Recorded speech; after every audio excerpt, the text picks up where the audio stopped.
భద్రాచలం టెంపుల్లో ఉన్న ఆ సుదర్శన చక్రం సాక్షాత్తు ఆ శ్రీరాముల వారు ఇచ్చిందని మీలో ఎంతమందికి తెలుసు? ఈ వీడియోలో ఫుల్ ఇన్ఫర్మేషన్ ఇస్తా, లాస్ట్ వరకు చూడండి. హలో భద్రాద్రి పీపుల్, నేను మీ భద్రాద్రి అమ్మాయి. రామదాసు గారు భద్రాచలం ఆలయం నిర్మించాక గర్భాలయం మీద సుదర్శన చక్రం ప్రతిష్ఠ చేద్దాం అనుకున్నారు.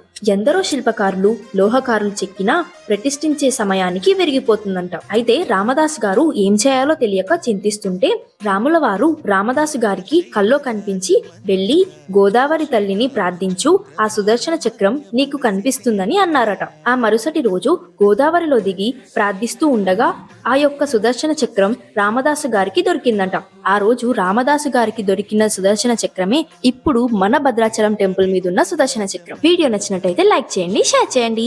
నెక్స్ట్ ఏ టెంపుల్ గురించి తెలుసుకోవాలనుకుంటున్నారో కామెంట్ చేయండి. ఇట్లు మీ భద్రాద్రి అమ్మాయి.